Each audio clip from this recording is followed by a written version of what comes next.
What's my horse's handicap? The fact that you're backing him?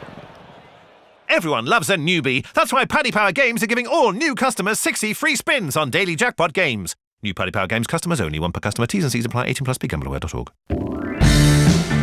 Hello and welcome to this Royal Ascot AntePostcast. I'm Maddie Plell, joined in the studio as usual by Nick Watts. We also have Tom Siegel and Darren Hughes on the line as well from Paddy Power. This week, our final one, we're going to look at the Royal Hunt Cup for the Wokingham, the Queen Mary and the Coventry Stakes. So two really meaty handicaps to get stuck into, as well as some intriguing juvenile contests. We're going to start off with the Royal Hunt Cup. As you can see behind us, we've got Settle for Bay, last year's winner, on the screen. So it looks at a top place to start. Let's just run through the market, Darren, first off. Sure thing, Maddie. Yeah, so New Graduate is our 8-1 favourite. Then last year's winner, as you say, Settle for Bay is 10-1. Blue Miss is 12s. Blue Miss is 11-1. Boreman is 12s. Tate Byron's 14s. There's a rake more of them at 14s as well. Yeah, plenty in that bracket. Let's start off with New Graduate then. James Tate has had a great year, hasn't he? What's in this horse? He looked really impressive last time out, beating Queso. Yeah, won at Ripon, didn't he? Very easily. He's, like you said, he's an interesting horse, and I can understand him being market leader. I think he's only raced 4 times. I think on his debut at Thirsk last year, he beat Zaki, who's a very good horse now, won a Group 3. I think he's rated 113, finished second behind him, not beaten very far. So he's always had quite a lot of ability. He looked very, very good, like you said, at Ripon last time out. I think he's off a mark of, I think he's off 105 at the moment, and he's one of those horses that could easily bridge up to listed and group company. So yeah, I mean it's a different test for him here. Obviously a big field handicap, and so different to what he's used to, but he's going in the right direction. Like you said, James Tate had a fantastic season, and there's plenty of reasons to be positive about him. Yeah, Tom, he looked like the proverbial group horse in a handicap last time. With regards to his profile, would you think he'd be one that you'd be interested for this race, or is he too inexperienced? Inexperienced. Experience doesn't bother me, Maddie. If you can run fast, you can run fast. I thought he was really, really good at Ripon. Form's worked out well. The third's come out and won twice since. The fourth, Crown Thought, went and won as well. So at the time, I thought, blimey, that was they've really hammered him for that win. You know, they put him up £15 for that win, and I thought, well, that was plenty. But in hindsight, it might not have been. So he's clearly one of the most likely winners, isn't it? Just the thing against him is he ran badly in soft ground last year. If there was the rain that was forecast was to come and it was soft, I wouldn't love him on that. And he's got no Ascot form. But apart from that, and his price. You have to throw in his price as well in a handicap like this, and things like draws and stuff could come into it. So would I be interested in backing him now? No. But on the day, if I was, if it was fast ground and I thought he was nicely drawn and stuff, there's nothing wrong with 8-1. Yeah, he's a talented horse, isn't he, Darren? Are you sort of as positive as the other two? Yeah, somewhere in the middle, Maddie. Like I kind of don't really have too many quibbles with what the lad said there. The form's working out well. He's relatively unexposed, I suppose, as Tom said there. He just doesn't have the Ascot form. Look, he's the favourite in a big handicap, so your natural inclination would be to take him on, and that's mine at the moment. But I'm getting it hard to knock him too hard either, if you get me. Yeah, definitely understand that. Now, the last horse to win this race, and the only horse to win this race twice, as far as I'm aware, was Master Vote in 1947 and 1948. So Settle for Bay, who won off 99, is going to aim to do the same as him. He's now £6 That was impressive, the 1947 form book. Hey, I was know good. my stuff Really sometimes. Impressed. I couldn't find that earlier, so you've done very well there. Now you're just making me suspicious I've got this wrong. Anyway, so it was a nice fourth in the listed Glencairn Stakes when we last saw him. That was quite an eye-catching run. I mean, Tom, I'll go to you first this time. He was very, very impressive last year. Things haven't sort of gone his way totally since, but I don't know about you, still sort of am of the opinion we have yet to see the best of him. I don't know if we've yet to see the best of him, because he couldn't have been much better than he was in the race last year, Maddie. I thought he was ridiculously impressive, wasn't he? Now, he is only £6 higher than that. He won by 2.5 lengths. David Marnan at Ascot is, me and Watsy, we've been backing his horses at Ascot for many years, haven't we, Watsy? And they always won well. I think he's won a Wokingham, hasn't he, as well as a Hunt Cup. He's going to be trained perfectly for the race. Can he win again? Yes, he definitely can. Yeah, nice and simply summed up there. Watsy, would you be a big fan? I'm a big fan. The only thing, it's an obvious thing to say, but I mean the stat you just pulled out, the last horse to do it twice was back in the 1940s. I don't know how many horses actually come back and try again the following year. It's probably not a huge sample, but And I always think it's, it's hard enough to win one of these handicaps once, let alone twice. But I mean, we are in the year of Tiger Roll, so, it may be a good... Poor old Darren, you had to mention that, didn't you? We've avoided that. So it could well happen. I mean, he's not the one I'm actually going to tip in the race, but is he a threat? Yeah, of course he is. Yeah, Darren settled for Bay. I mean, clearly a really, really good horse on his day. I don't think, did Nick not get the memo? We don't talk about Tiger Road anymore. As for settled for Bay, to be honest, coming into it, I hadn't looked at the prices till I started kind of looking at the race properly for this podcast, and he was the one I was actually going to stick up, but he's not really a wise guy. Priced at 10s, I was kind of hoping he'd be forgotten about and he might get 20 or 25s. I'd ignore his Maidan form. I don't know how Tom or the lads feel about it, but I never ever take Maidan form into account trying to assess a horse back in Europe. It just doesn't stick, if you get me. It doesn't generally stand up. Wouldn't shock me if he went and won it by any manner of means, but I'm not going to back him at, when he's second favourite for it, because he does have a little bit to find and a little bit to prove based on what he's shown so far this year. Yeah, okay. Blue Mist is next on my list, a course and distance winner. Only sixth. Well, I say only sixth. A decent effort in the Victoria Cup last time. He's now off 96. Can we see him making the needed improvement? Yeah, I can. Only six in the Victoria. You weren't happy with that run. I thought he had a lot of encouragement from that. Over 7 furlongs, it was staying on. I think it'll be better over a mile, as you know. He has got Ascot form. It hacked up there last October. He's in the right hands. He's, Roger Charlton, great trainer with this kind of horse. I think he's progressive. I think that run will have obviously done him good, sharpened him up, got him ready. The extra furlong, I think there's a lot to be encouraged about with this horse. So, don't be so hard on him. I got right talking down to there, didn't I, Tom? Blue Mist, what do you think?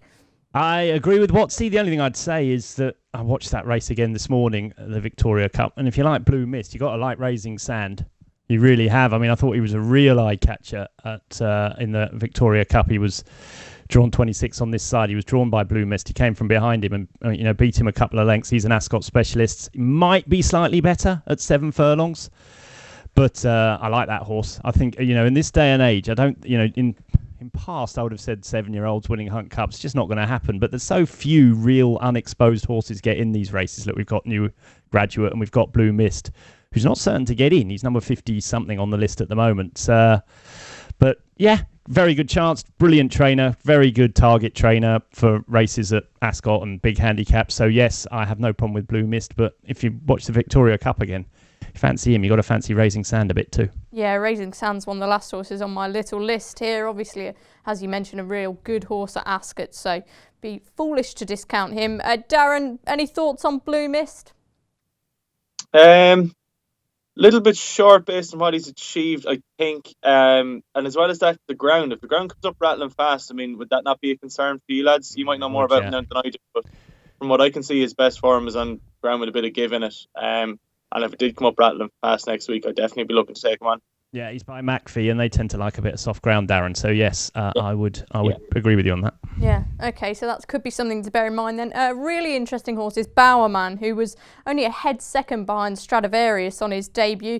Sort of had a few problems since, but he's 3 from 4 since then. Not done much racing on turf. I think he's rated about 103 now. Really impressive at Newcastle last time. I think if he transfers that form, he's got to be a player. Darren, what do you think of this Bowerman? Very difficult to assess, Maddie. Very clearly a little bit fragile. He missed a lot of time. For all that his comeback was impressive, the next 3 home haven't exactly set the form alight. One of them was like 5th pulled up and 7th, and the rest of them were fairly stuffed since, to be fully honest with you. So you have to wonder, what did he beat at Newcastle that day? I'll definitely be looking elsewhere. Certainly won't be looking back this lot. Okay. What about you, Watson? Any thoughts on him?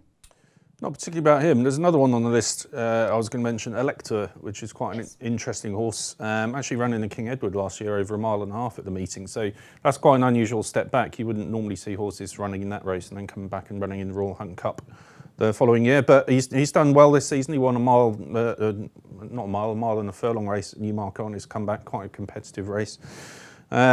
And he was 5th behind Mountain Angel, not being far at Epsom last time out. Okay, he didn't quite get the job done, but I'd always forgive a horse, getting beat around Epsom, especially in those tight handicaps. So, I think he's one of those ones. You see the complexion races change a lot in these races at Ascot. When they go furious gallop early on, and you get closers, you get finishes in the final furlong, which can be a long way home for the ones who have been leading. Elector is one of those who will be very strong at the death, and you'd expect him to be flying. So, if he went for this, I'd be semi-interested in him. He's definitely one I want to have another look at. Yeah, just bear in mind, a favourite hasn't actually won this race in 10 years. That was Forgotten Voice, the last winner, at 4-1. So it's well worth picking out horses at bigger prices. Obviously, we'll know more on the day. Tom, is there any more you want to talk about? Yeah, Robin and Avon, Maddie. Robin and Avon, I'm a big fan of his. If you watch at the start of the season, he was 3rd to Zaki and the good horse Barney Roy at Ascot, and then he went to Newbury last time and he was just murdered all the way up the straight. Ran on again to finish 7th. He would have been, I think he would have won. He was stopped, he must have lost 15 lengths, got stuck behind a wall of horses. So I'm interested in him because he's got the Ascot form through that Robin and through that Barney Roy and Zaki form, which I think is really good. I think we can all see that now. And I think he's going to run really well. He's a proper group horse that's sort of dropped in the weights, and it's the sort of horse that I can see running really well. Yeah, he's getting on a bit now, but he's got a fair bit of back class, hasn't he, Robin and Avon? Oh yeah, was he a Group 2 winner, Group 1 winner in his youth? Yeah, he won a Group 1, beat Cloth of Stars in a Group 1, the Criterium St. Cloud as a young horse. But obviously, I thought he was all about soft ground, but his form this year, especially the one at Ascot, was quickish ground. So I wouldn't be worried either way with him, and I think he'll run really well. It's sort of race that will suit him. Strong pace, finishing well. Yeah, I like that. Darren, who are you keen on?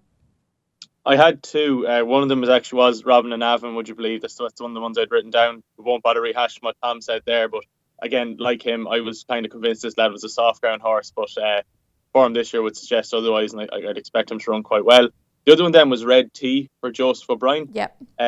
Moved to Joseph from, I think it was Peter Hyatt, only moved over this year, and she's had 3 runs for Joseph, finished 3rd in the Curragh handicap, then won pretty much with her head in her chest in a very, very strong Curragh handicap again. And since then has finished 3rd behind Beshair and I Can Fly in a Group 2 at the Curragh once again. I would not be one bit surprised if she had a little bit more improvement in her again, especially dropped back into handicap company. She was rated 98 for Peter Hyatt. She could easily find another 15 or 16 pounds for Joseph. Just the way she won that day at the Curragh, she won by 4.5 lengths, pretty much eased down. The form is okay, like the 2nd, 3rd, 4th and 5th have all they've run reasonably well in similar races since. So Joseph doesn't send one over here for the crack, and I would expect her to run very, very well. I would just temper that by saying she's also entered in the Duke of Cambridge, but I'd expect her to take a chance here more so than there. Yeah, you'd have to think so, wouldn't you, with her? You've chucked Elector into the mix already. Any others? No, I think we've covered a good cross-section there. I think my 2 against the field at this stage would be Blue Mist and Elector if the ground was slightly less than good to firm. If we had a bit of rain beforehand and it was good to soft, then Blue Mist definitely. But Blue Mist and Elector, yeah, that's good enough for me at this stage. Who knows what's going to happen with the weather? It's disgraceful at the minute that we're in June and it's absolutely tipping it down. So hopefully it brightens up soon. Tom, go on then. Who are your 2 against the field? I'm very scared of New Graduate, Maddie. But the 2 at the moment. One thing, Bowerman, I'm not sure he's going to run. I had a look at a Roger Varian Webb stable tour the other day, and he was talking about Chelmsford and all weather races for him. So just be wary of backing him at this stage. 2, I like Raising Sand, who I just think is going to run really well. Jamie Osborne's got a fantastic record at Royal Ascot. He's got more wicket winners than William Haggis, and it's not even close at Royal Ascot, which I thought is an interesting stat. He always trains them for Royal Ascot. I don't know if you saw his interview the other day when he'd had his fire. He said all he does is think about Royal Ascot. So he's getting Raising Sand ready for that. I think he'll run well. And the other one is the one I mentioned there, Robin and Avon. I just think he's got lots going for him and fast run mile, perfect for him. Nice. And Robin and Avon and Red Tea for you, Darren? Correct and right, Maddie. Yeah, both of those for me. Yeah, so some nice prices there if you're interested. Let's move on to another handicap then, the Wokingham. This is over 6 furlongs. It's on the Saturday. Just run us through the prices. Darren, is Foxtrot Lady your favourite? She is surely, yeah. So it's a very competitive affair, as you can well imagine. She is our 10-1 favourite. Danzino then for Michael Appleby is 12s. Gunmetal is 14s. Laughing Minute for Roger Varian is 14s. Perfection is 14s. Shababi is 14s. Soldier's Minute is 14s. Bacchus is 16s, Cape Byron is 16s, and there's several more 16s and 20s bar after that. Yeah, thanks very much. It's a tough race this, as you'd expect. Do you think Foxtrot Lady is the right favourite? She looks okay handicapped, doesn't she? Yeah, I actually think she is, to be honest. Again, as I said for the Hunt Cup there, I would generally look to take on favourites in races like these, but 10-1, like, I think she is actually a very, very fair price. She's been held this year by Dream of Dreams, who is like an out-and-out group horse, but right, probably a little bit shy of Group 1 class, obviously, but is a group horse. I think off her mark, she's been running around tight tracks, and I don't think she can get away with that off the mark at that moment. This stiffer track should suit, and the faster the ground, the better for her, obviously. So we're hoping that the rain does stay away before next week. Definitely wouldn't put anyone off backing her at 10s. I probably will be looking elsewhere, but she is very fair at that. Okay, you think she's a fair favourite. Tom, do you agree? Don't like her at all, Maddie. No. No Ascot form. Don't like her run style. I think you need hold-up horses, I think, in the Wokingham generally. No, not for me at all. I don't get it. I don't see it in her at all. Okay, that's interesting. Which side of the fence you on? I'm kind of somewhere between the two, I suppose. Yeah, I take Tom's point on board as well, but it's one of those races. It's like the Hunt Cup that we've just been through. You can go through 10, and you can give all sorts of them, little bits and pieces of chances, and that's what makes it the race it is. It's not actually my selection for this, but I can understand why she's market leader, but not for me. Yeah, I must admit, I was looking back through Danzino's Ascot form, and crikey, that makes for really good reading. I think he's won a couple of races at Ascot. He was third behind Muharrar in a very good race there. 97, 6-length win last time out, really showed his class. Tom, we've spoken about young progressive horses coming through versus the older horses. How do you think Danzino rates in a race like this? Well, Mick Appleby does brilliantly with these horses, isn't he? Oh, he's incredible. Yeah, he's incredible, isn't he? £5 penalty, 102 now he's going to be running off. 8-year-old, I get the back class. Not convinced really about him either. He's not always been the most straightforward, has he? I think he hung right across the track when he won here one day. I mean, he has good Ascot form, hasn't he? And he was fourth to Blue Point in the Ben Goff Stakes one year, wasn't he? Proper group race form. Look, he can go well. Of course he can go well. Would I back him? No. Okay. Yeah, I think you could probably argue, maybe I'm not being harsh, that a few more exciting horses in there against him. Darren, what do you think of Danzino? Yeah, kind of, again, a little bit less enthusiastic about him as I am about Foxtrot Lady, even though actually on a direct line through Dream of Dreams, he actually has her measure.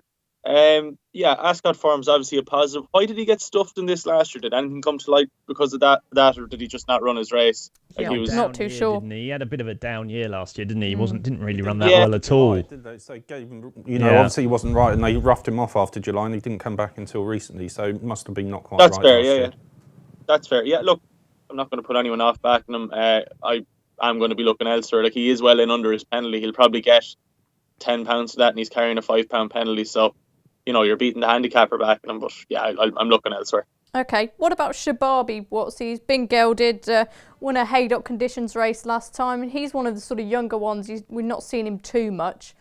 Well, he was, yeah, I mean, he was kind of on my shortlist. Again, it's like we mentioned in Royal Hunt Cup a minute ago with Blue Mist. I think he's one that would definitely come into play if the ground was good or softer. If there's a bit of rain around next week, I think he'd be in his element and it'd suit him really nicely. He'd really come to the fore and be very near the top of my list.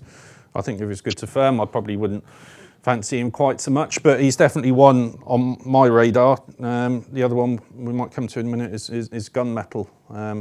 I don't know if you want me to carry on. Yeah, go for it. No, he used to be a Charlie Hills horse, and I thought he was going to be one of those that was good, but not great. He's just much of a muchness. But he seems to have taken a leap forward for David Barron, and he's been in really good form since he left the Hills Yard. He's won over as far as 7 furlongs, so we know he's going to be a strong finisher over a stiff 6. And he was just really eye-catching at York last time in a good handicap over 5 furlongs. He finished 4th behind Duke of Firenze, not beaten far at all. Duke of Firenze went on, ran a good race in the dash the following week at Epsom. So that was I thought that was a really promising run. And like I said, I think the step up and the step back up to a stiff 6 furlongs at Ascot will suit him absolutely ideally. And yeah, since leaving the Hills Yard, like I said, I think he's taken a real leap forward for David Barron, who traditionally is a great trainer of sprinters. Yeah, I must admit, I remember he won at Newmarket one day and he looked really impressive, like he was going to be really good, didn't he? So good to see him sort of get back to a really good place. Some other on the list, we've got Soldier's Minute, Laffer Minute, Perfection, some of those that we're more familiar with perhaps. Tom, who else do you want to talk about? Kate Byron. I think Kate Yes. Byron, who won the Victoria Cup, I think dropping back to 6 furlongs will suit him. I don't think that's a problem. Loads of good Ascot form. He was second in the handicap on to rip off last year. I think if you look at the Victoria Cup last time, he was in front quite a long way out. I think the strongly run 6 furlong might suit him. I like Roger Varian in Ascot handicaps. He'd be one. I thought Hey Jonesy was another one he's been running in group races. Kevin Ryan has a great record in races like the Wokingham. He was 4th or 5th in the Commonwealth Cup last year. He's only beaten a couple of lengths, so he's got good Ascot form. I thought he could go well. There's I've always loads in there. wondered whether 5 furlongs could be more of his bag than 6. I get it, but I'm watching the Duke of York last time when he was 5th to Invincible Army, only beaten 4 lengths. And if you take Invincible Army out, he's right on. He finishes all over Yafta, Limato, Major Jumbo, and they're all going to be running in the Group 1, aren't they? Yeah. The Golden Jubilee. So if he runs in this, I thought he'd go well. And there's plenty, isn't there? There's Gunmetal, I agree with Watts. He's one at a massive price. Stone of Destiny for Andrew Balding. He was 4th in the Commonwealth Cup last year. If he runs, I thought he could go well, but you could go on. Tis Marvellous was, 4th in the race last year off a similar mark. And then even Old Watchable, we're talking about old boys. Broke the track record, didn't he, last time at Epsom? Lots of horses are running that 6 furlong handicap down the hill. No, it was really fast ground.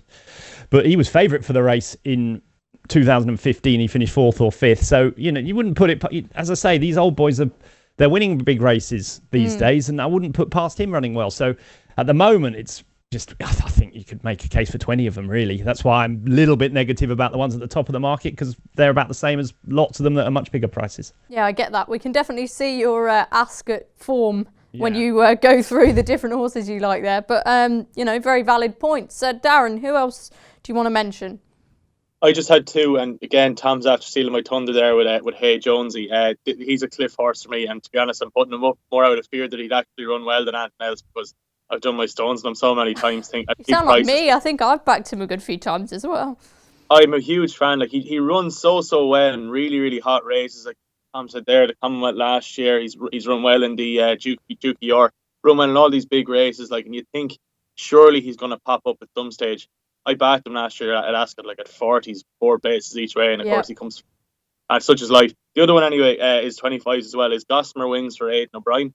Get the negatives out of the way first. He only has a Nav and Maiden win to his name, but doesn't tell the full story at all. He was only beaten a couple of lengths by Soldier's Call last year, by Fairyland. That's very strong form in the context of this race. This year he's run extremely well twice over like an inadequate 5 furlongs. He's beaten by Sophia there at Nace, who went in over the weekend in a Group 3, and went over to France then and wasn't beaten far by Inza Court, who is second favourite, I think, for one of the big Group 1s here at Royal Ascot. So he's off a mark of, I think, 100 odd. I don't actually have it here in front of me, but he's 25 to 1. I think the step up to 6 furlongs here will suit perfectly. And you have to remember, she ran a career best at Ascot last year, near enough the Queen Mary. She's only beaten ahead in that. So she actually has course form as well. She's just one at a price. I hope she rocks up here, because I think she could run very, very well. Okay, so just to clarify there, your 2 against the field, Hey Jonesy, Gossamer Wings? Correct, yeah. Fabulous. Tom?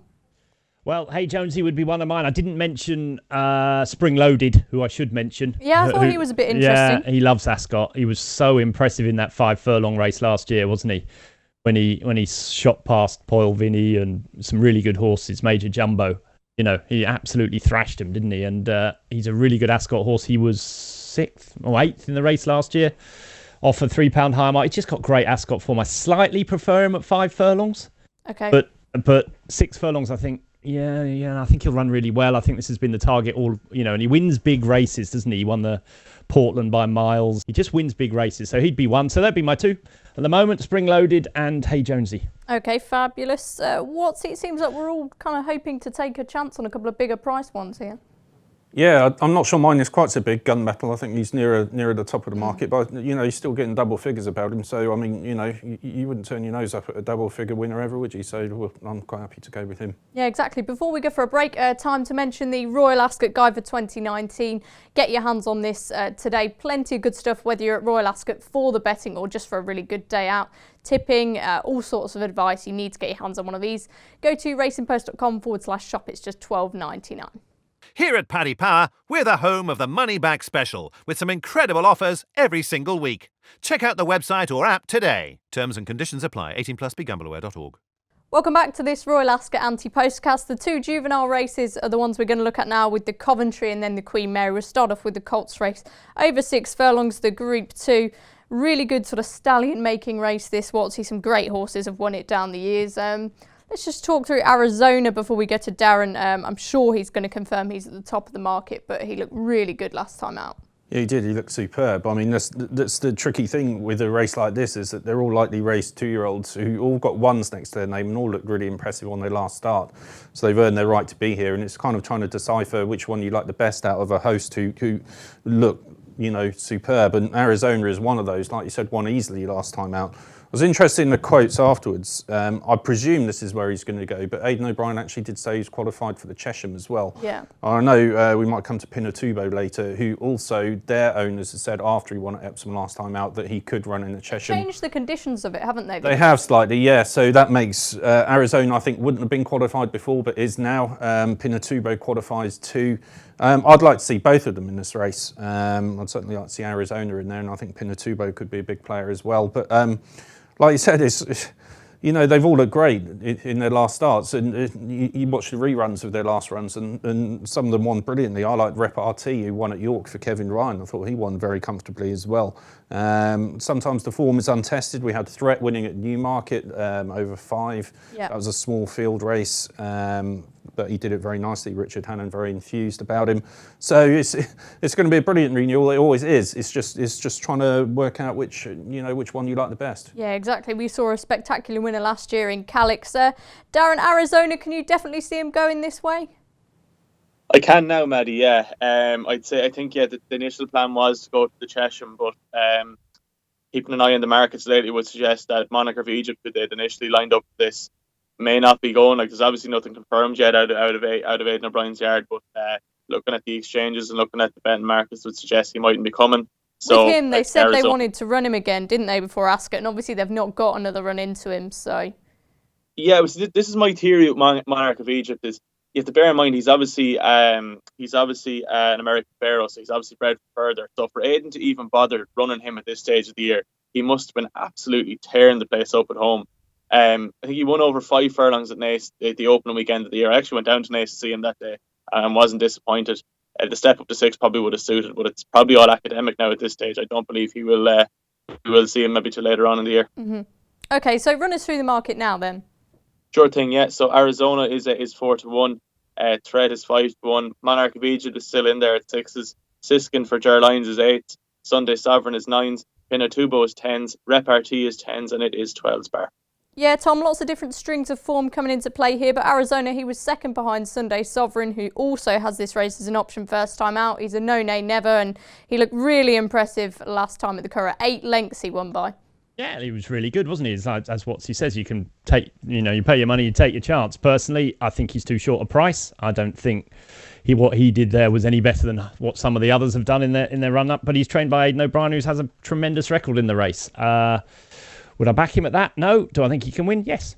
Okay, nice and simple. What about Threat then? I know you're quite keen on him. Richard Hannon, owned by Cheveley Park, won really nicely, beating Electrical Storm at Newmarket. Yeah, I liked him first time out. I thought that was a better race than people gave it credit for. I thought the time was really good. I'm not sure he's a 5-1 shot or whatever Darren said there. I think that's plenty short enough on, because as Watsy pointed out, you could probably say the same about all the runners in this race come the time. They'll all have won a race. They'll all have looked impressive.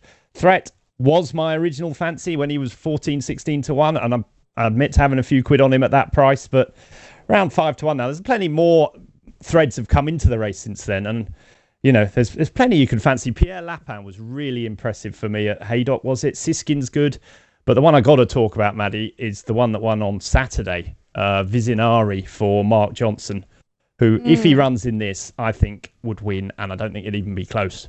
I thought he was as impressive a 2-year-old as I've seen for many, many years. I thought he was really, really good. It was 3.5 lengths and 10 lengths. The time was quicker than the 6 furlong handicap won by a 95 rated horse.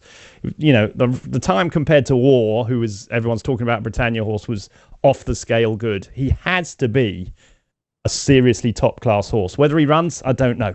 I thought he was as impressive as Calix was in his debut. The 2-year-olds don't win by 3.5 and 10. I think Shalar won that race as well, didn't he? He was Correct. a 2-year-old, Correct. And, you know, so if he was to turn up, and who knows what Mark Johnson will do, he might save him for the July meeting. That's probably what I'd do if he was mine, if truth be told, because he's a big thing and he might not, it might be better to wait and give him a bit more time. But if he does run here, I think he'll start near enough favourite. And if he's whatever price he is now, I don't know if he's in Darren's prices, but if he was to run, he'd be clearly top of my list. Yeah, I like that. I'd almost forgotten about him, but he was super impressive at the weekend, wasn't he? Darren, is he in your prices anywhere? Don't think so, Maddie. I have it open here in front of me. I don't think we've stuck him in off the back, but okay, probably on the assumption that it's too soon between then and next week. Yeah, that'd be understandable. One horse I want to ask you about, Darren, is Siskin, 2 from 2, the Marble Hill winner for Ger Lyons. I think this horse could potentially be the classiest in this lineup, but connections weren't too keen whether they were going to go. Do you know anything about the recent word on the street? For me, he should be favoured. If you knew he was going, he'd be. For me, he's my favourite in the race. But he's 8-1 based on the fact that I would be shocked if he did go. Ger Lyons, I think it was 3 or 4 years ago. He sent over 5 or 6 horses to Ascot and didn't even get related to hitting the board, much less actually win a race, and that put him off. I think Ger is very realistic with what he has. He doesn't take not pie in the sky by any manner of means. If you've ever heard him being interviewed, you'd know that. And he targets his horses at races he can win. He likes making money for the yard, etc., etc. And his exact quote was, "Why bother going to England when we can get the same result in the railway at the Curragh?" And that makes sense to me. As a racing fan, it's disappointing. I'd like to see him over there next week because I agree with you. I think out of all of these, for me, he's the most promising or maybe the most exciting so far. We put it that way. And looking at him, he could drop to 5 or he could go up to 7. I wouldn't be worried about him either way. I really hope he does change his mind and send him over next week to go to the race, but I just don't think that's going to happen. Yeah, I think the only sort of thing I'm hoping is that the owner, Khalid Abdullah, he's a Judman horse. Maybe they could twist his arm in some way, but could be unlikely, as you mentioned. Watsy, I know you want to twist Ger Lyons' arm. I can tell you that. Yeah, probably unlikely. Watsy, I know you want to talk about Repartee, but first, you got any thoughts on Sunday Sovereign? I mentioned him slightly earlier when we were talking about Arizona, been bought by King Power Racing. Yeah, it's like the point I originally made. They've all looked good coming into the race, and they've all got chances. It's trying to decipher which ones you like the best. Repartee was the one who caught my eye. One at York. Kevin Ryan's got a couple of decent juveniles. I think he won with one at Haydock on Friday night by Frankel. He put an amazing performance. I forget the name of it now. But Repartee, I always like, the one thing I like when you see juveniles run, or when any horse runs, is when they put distance between themselves and the second. Repartee did that at York, won very, very easily indeed. I like the breeding. Related to Spirit, isn't he? Yeah, and related to Kingman on the dam side, I think. I suppose if you were going into the Coventry, you'd like to have got 2 runs into them as opposed to 1, because it just gives them more experience coming into the cauldron of a big meeting like this. So that's a slight concern. But apart from that, I just really like the way he went about it. And some performances, for all of us, some will catch your eye more than others. And that was the one for me that really caught my eye. Just going back to Threat, that Tom mentioned Threat, I think part of what makes him interesting is that he's not really precociously bred. I think he's by footsteps in the sand, who hasn't been a very good sire. He's not a sire you would normally associate with winning Coventries. So I think the fact that he could win over 5 furlongs on his debut at Newmarket, beating a 5-2 on shot from Godolphin, I think that has to bode well. So I think Threat will live up to his name. He very much is a threat. And I wouldn't rule out Pinatubo if he did run in this race, just because he won at Epsom last time out. And I think he was winner, wasn't he? He was. I think he was helped by one of them flying off at 1,000,000 miles an hour, so he could pick up the pieces, and he might well go for the Chesham. If he ran in the Chesham, and we're coming to the rest of Ascot later on, then I'd massively fancy him for that. I don't think I'd rule him out if he went for this. Okay, so just clarify, Threat and Repartee for you? It would be Repartee. That would be my main pick, ahead of the others. Yeah, very much understandable. Tom, who else do we want to talk about?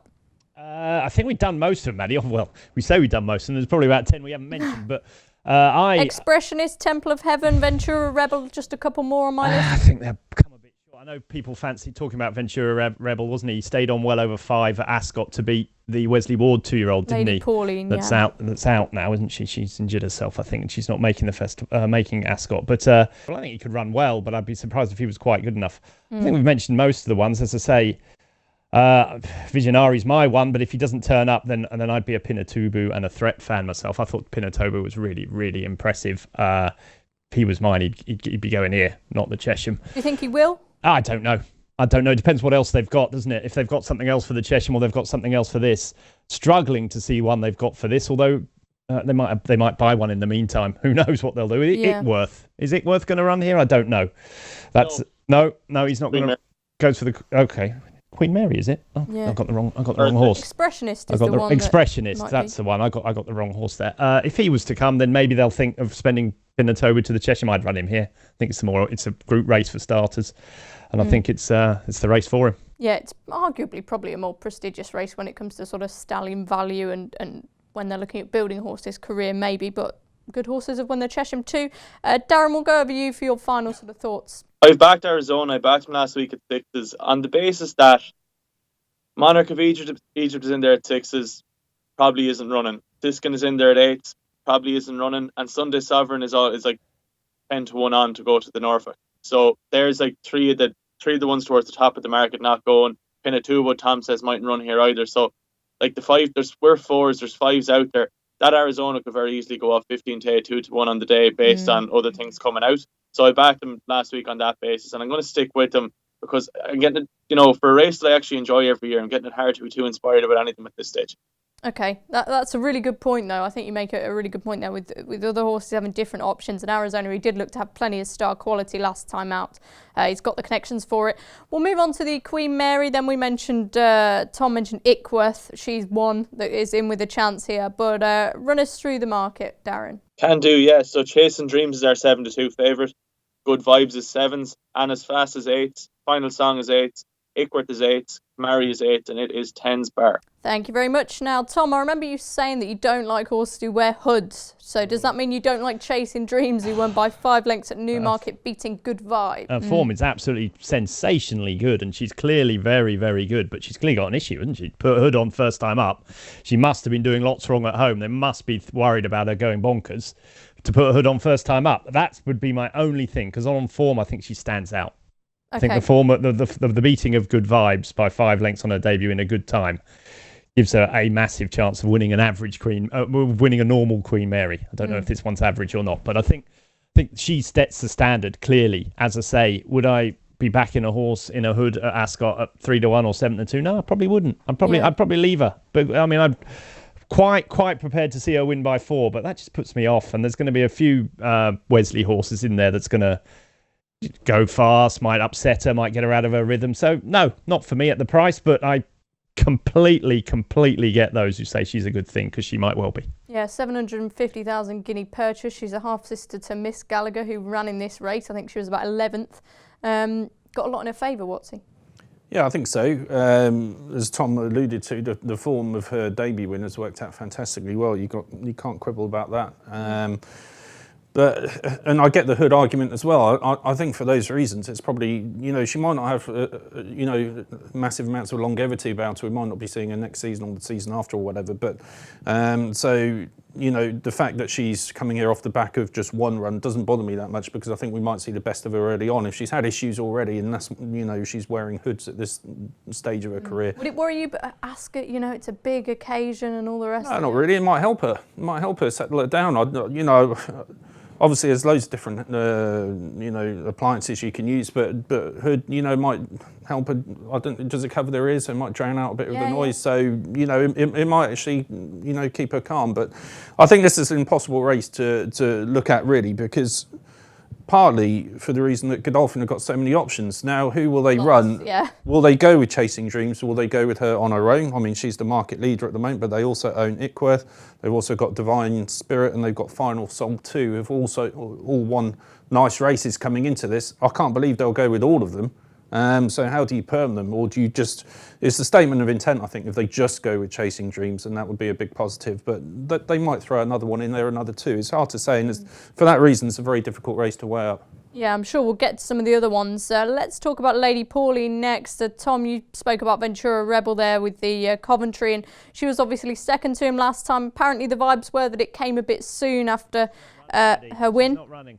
Oh, she's not running? No, there's a thing out this morning saying she's not running. There's been a bit of money around for a couple of other Wesley Ward horses. Yeah. Anna's Fast, people are talking about, she's 8-1, but the one for money today, funnily enough, has been a horse called Kimari. She's the one I like most out of his bunch. I don't know much about her, Maddie. You'll have to fill me in. Go on, tell us all about Kimari. Quite simple, really, as is the case with a lot of his sort of young fillies. She won a 4.5 furlong novice at Keeneland and just looked really, really impressive. Stayed on really strongly in the closing stages. Didn't really seem to fold up.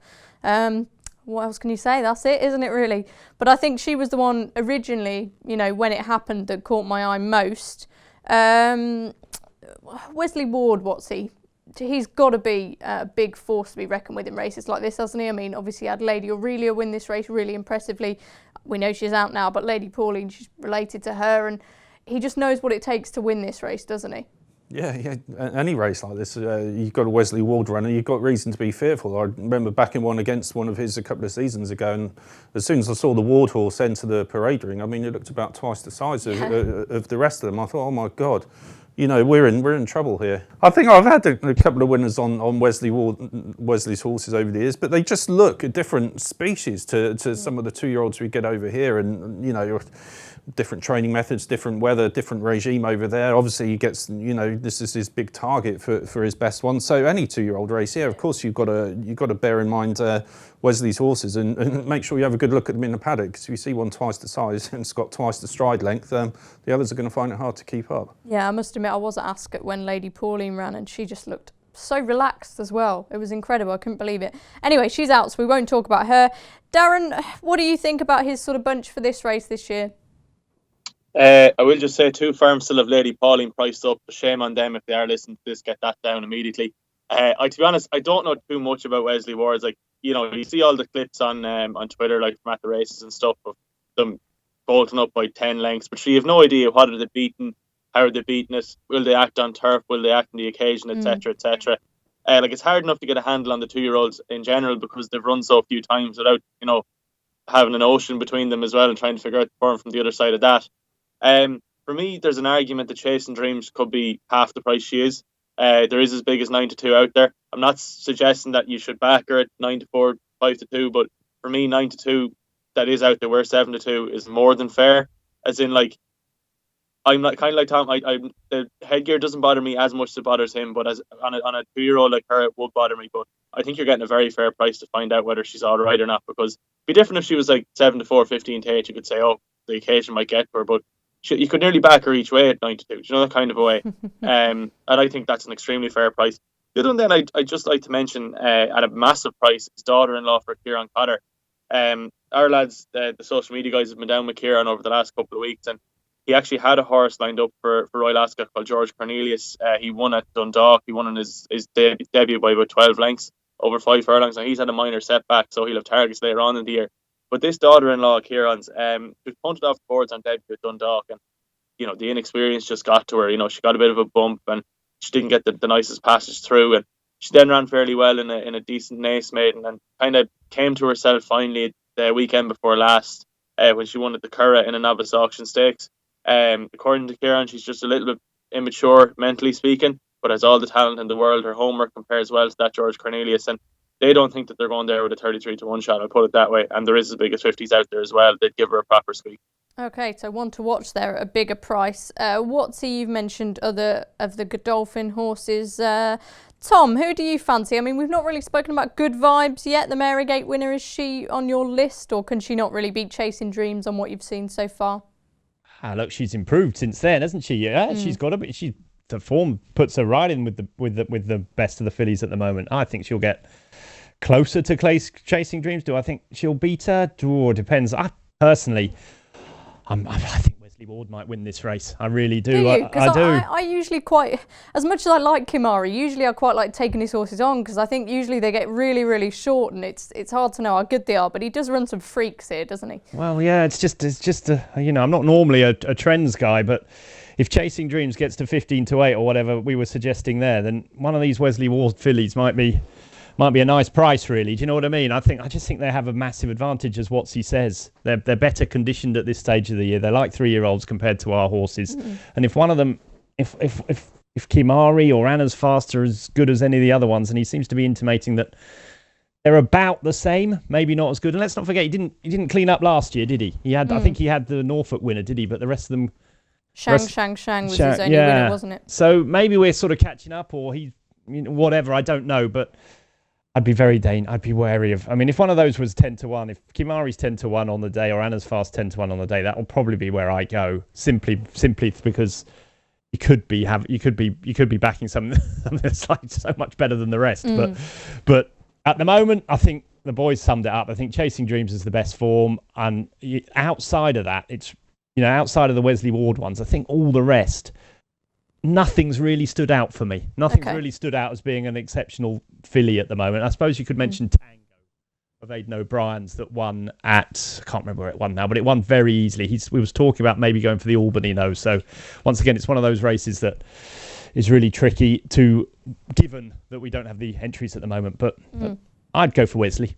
Okay, I'd go for Wesley. We'll clarify the lads' selections in just a sec, but one I wanted to mention was Divine Spirit, because she was, I think, 850,000 guineas purchased. She was really free to post, practically bolted to post when I was at Windsor the other day. She's by Kingman, so a sexy sire, and she's related to a really fast horse in Raucous. There seemed to be quite a bit of buzz about her. She was absolutely hammered in the market, so she could go well, but another Godolphin horse, so who knows where they want to send her. Okay, Watsy, let's clarify your thoughts. I don't have a huge opinion about this race. I think it's too difficult to know exactly the field makeup at the moment. I would keep it simple and go with Chasing Dreams, but not with any great, hope, really. I think that's perfectly reasonable. I'm sure that's many people are in the same boat. Darren, we'll go to you next. Agree with Watsy there, yeah. I think Bad Chase purely on the basis that she could very easily, if she was there 2-1, I wouldn't argue with that price, and you could get as big as 9-2. And the other one then I would give a squeak to his daughter-in-law's. Fabulous. And Tom, finally. Well, I don't know which one of Wesley's is going to be the most favoured one, but if you tell me that Kimari. If Kimari's the one, then that'll do for me. Let's talk about some of the other races now. Any other fancies? I think the King's Stand is the only Group 1 we've not covered, so that's a logical place to start. But obviously we know pretty much where we stand with that race. Batash and Blue Point taking each other on again. Any other fancies, Watsy? Yeah, absolutely. I love the Ascot Stakes. I love the staying races at Royal Ascot. So I've been... You always try and figure out which one's going to win that, don't you? Yeah, I did. Yeah, I got Lagos to Vegas last year, and I'm really hoping that Willie Mullins puts Stratum in again this year. He was third in it last year, a slightly unlucky third. He hosed up at Newbury after that, and his form did tail off a bit. He'd got no run in the Ebor at all. Otherwise, I think he would have gone very close. But he has been running recently, which makes him of interest for me. He was fourth behind Mr. Adjudicator at Punchestown. Obviously looks good after he went and won in France yesterday. And then he won a really small race at Ballin Robe over hurdles. Not many people may have even clocked it because, with so much racing going on at the moment, he just won a very small race there. But it shows to me that he's fit and in form, and Willie Mullins must have something in mind for him. It might be, I'm on the wrong track here and he's going to keep him over jumps and find something from at Galway maybe or something like that. But the fact that he's fit and he's in good form at the moment makes me think they're going to have another crack at the Ascot Stakes. And if they do, then he'd be absolutely top of my list. Price is he? I don't think we've got prices for that yet because this is kind of speculation at the moment because we haven't got the interest through. So he would be best of the rest for me if he turns up. And the other one, I'm probably one of the few who actually quite likes the Queen Alexandra. But I think if old Palisades had turned up again, he'd have a massive chance too. Gordon Elliott turned him inside out, and he's got him, or he did have him. He hasn't run for a while, but And in the Savile Beg, didn't he? Yes, yeah, you're right. We haven't seen much of him. We've seen a little bit of him, but obviously, his back form and everything, and his Ascot form and his winning this race last season. He's got it all there, and it's one of the weaker races at Ascot to go and win. So if his mind is still on the job, then I'd expect the old boy Palisades to come home in front again. Yeah, okay, I'm going to chuck one in there. Why not? I'm being cheeky. We haven't got any betting for it yet, I don't think, but Space Blues is a horse I really, really like, and if he goes in the jersey, I'll be very interested in him. It's a shame he's going to be probably such a short price, though. Tom, any others you want to talk about? Oh, Maddie, Space Blues, big fan of his. I'd love him in the Commonwealth Cup. I think he's a sprinter. I'd love to see him in the Commonwealth Cup. I don't know if he's an entered, but he can be supplemented in there. That would be interesting for me. Beatboxer. I've stole your thunder anyway. Yeah, you have. Beatboxer I like in the Britannia. Now, he's another one. I'm going to go against my not liking Hood's theory here, but he's 16 to 1 at the moment. I was really impressed with him in the Silver Bowl the other day. Thought he did incredibly well to win a terribly messy race. And I think he's by Scat Daddy. He's a funny horse because he looked like he could be a star as a juvenile, and then his form was terrible, wasn't it? His form tailed off, but then that was just he made up so much ground in the last half furlong. He was 20 to 1 that day, and he was giving £11 to the second, to the runner up who got the run of the race. I just think he's a really good horse that John Gosden does very well in the Britannia. He always has one lined up for it, and if he runs, I think he'll go really well. Okay, nicely done. And Darren, finally, what else are you looking at Royal Ascot? Just one. I Can Fly in the Duke of Cambridge Stakes. She's probably about the right price, really, at 6 to 1. But just, her career best run came in Ascot last October. And again, she's another sort of a cliff horse of mine, because I do think she's probably more talented than we've ever seen. And maybe this year could be her year, but she does probably have to step up again to improve past best her year. Okay, fantastic. That's all we've got time for today. That was our final Royal Ascot Anti-Postcast, but don't worry, we are at the track for all of the meeting this year, so we'll be updating you nearer the time on all of the races. Make sure to rate, review and subscribe. We're on Spotify, Apple Podcasts, Audio Boom, and if you do have any Royal Ascot fancies, note them down in the comments on our YouTube channel. That'd be really good to hear who you're fancying, and we'll see you soon. Success ain't earned, it's bought. That's why at Paddy Power, we paid the big bucks for the best tech nerds in the world to develop our new, fastest ever app. Download the new app from the App Store or Play Store now. 18+, begambleaware.org.